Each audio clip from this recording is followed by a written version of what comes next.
The rich man was running late, frustrated and distracted, until he stepped onto a city bus and locked eyes with the conductor who once stood at the top of their graduating class. The bus doors hissed open at the downtown stop.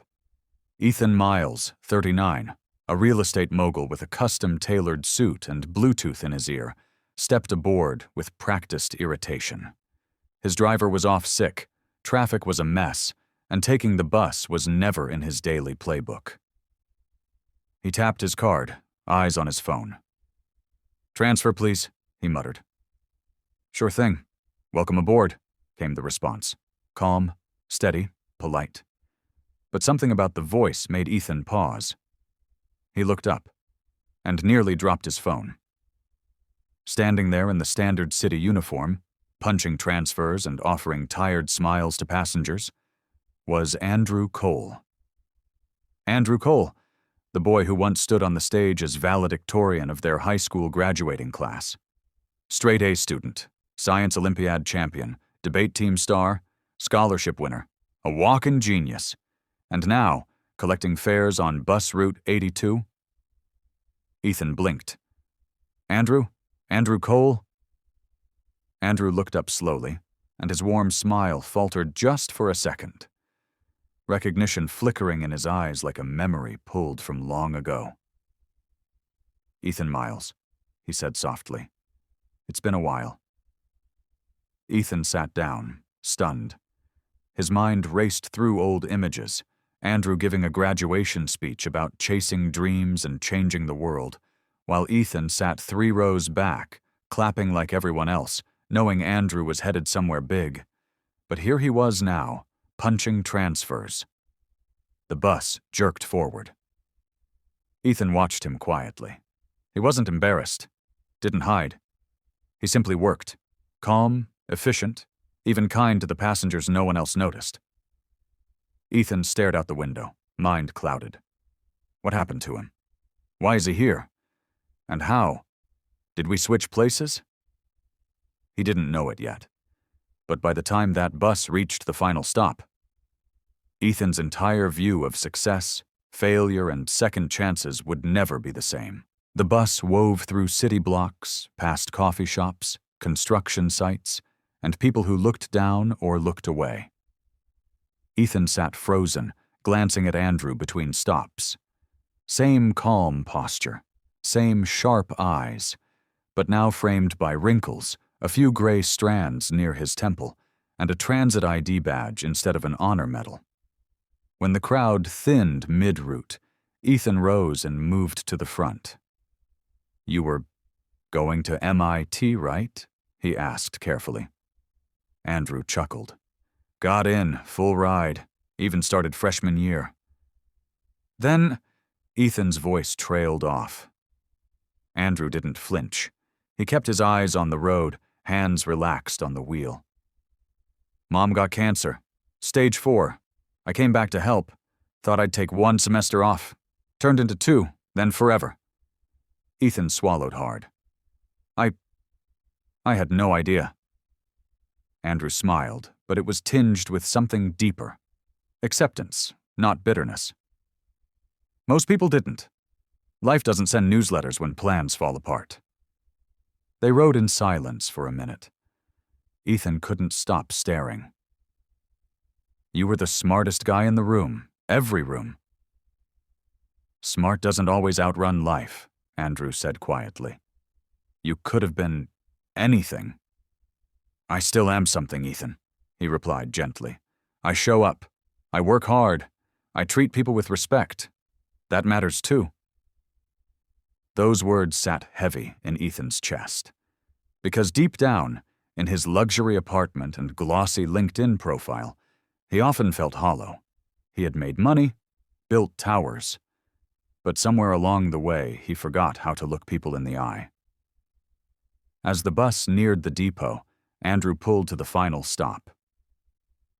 "End of the line," he said cheerfully. "But looks like you're not done riding." Ethan hesitated at the steps. "You still have that spark, you know." "Some things don't fade," Andrew said with a shrug. "They just live quietly." Before Ethan stepped off, he turned back. "Listen, would you have dinner with me sometime? I want to catch up. I think I need to hear more." Andrew paused, then smiled. "Only if you're buying." As the doors hissed shut behind him, Ethan stood on the curb, watching the bus fade into traffic. The man he once admired for his brilliance. Now, he admired for something far rarer. Grace. And he hadn't even begun to repay the moment that would soon change both their paths forever. Dinner happened that Friday, in a quiet bistro Ethan reserved last minute. Andrew arrived in a crisp shirt, no tie, his eyes still carrying the same warmth he had back in high school, back when he was every teacher's hope and every student's benchmark. They ordered steak and wine, but the table filled more with stories than food. Andrew talked openly.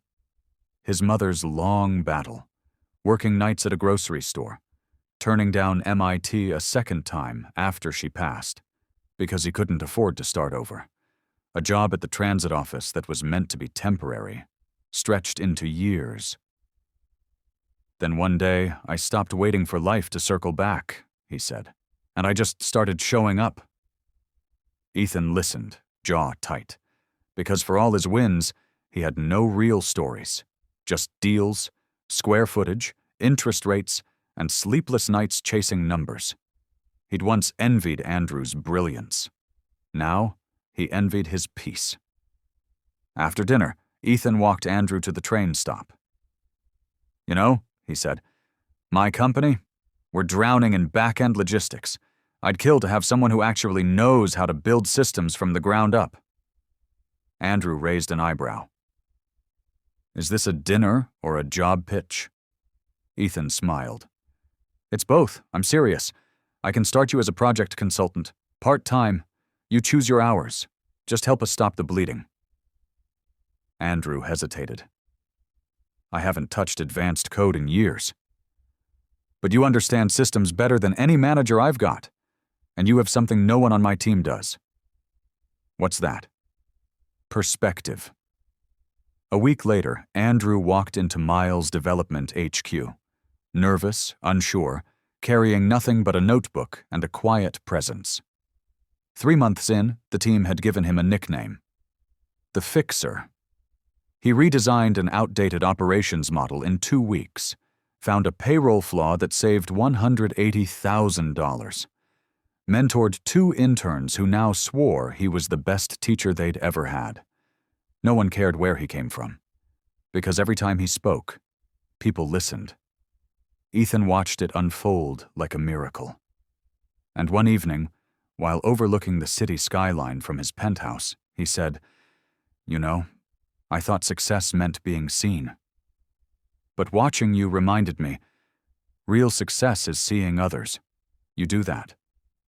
Andrew didn't say much, just nodded, like a man who knew the power of quiet victories. But not everyone in Ethan's company was thrilled. Some executives scoffed behind closed doors. A bus conductor making decisions? He doesn't even have a LinkedIn profile. And when a major investor demanded Andrew be removed from a key project, Ethan was forced to make a decision that could cost him millions, or his integrity. The question loomed. Would he choose comfort or loyalty? The investor meeting was tense. A long mahogany table, sharp suits, calculated expressions. Everyone in the room expected Ethan to fold under pressure. The lead investor, a man known for cutting losses fast, leaned forward.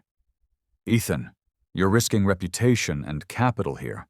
Your consultant has no formal background, no corporate record. Why is he leading core operations?" Ethan glanced across the room at Andrew, seated quietly, notebook in hand, wearing the same composed look he had on the bus. Then Ethan stood. Because he knows what no one else in this room does. He's lived outside the boardroom. He understands efficiency, people, sacrifice, and because he's the only one who's fixed what a dozen of you couldn't even see.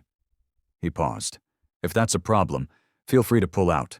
but I won't bench someone just because his resume doesn't come with cocktail parties. Silence.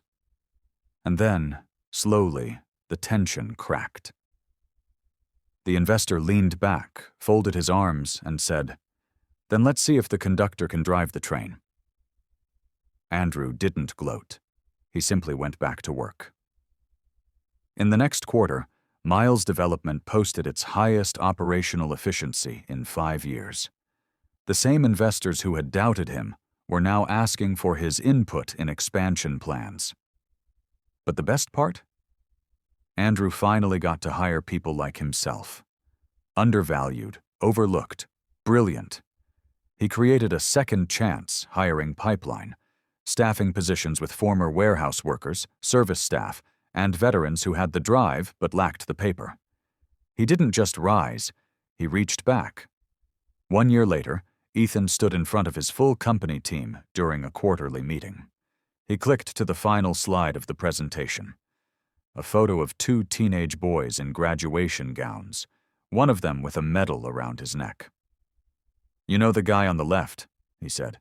"He runs your departments now. But a year ago, I saw him collecting bus fare." He turned to Andrew. "You didn't just help us get better. You reminded me that success without humility is empty, that people aren't their titles, and that brilliance, when buried, just needs someone willing to dig it back up." Today, a plaque hangs in the Miles Development main lobby. It reads, "Andrew Cole, from top of the class to top of the company." Proof that true talent never fades. Sometimes it just takes the long way home. Because in the end, a janitor, a conductor, a genius. No matter the uniform, Andrew never stopped being a leader. It just took one old classmate, one moment of recognition, to give him back the seat he always earned.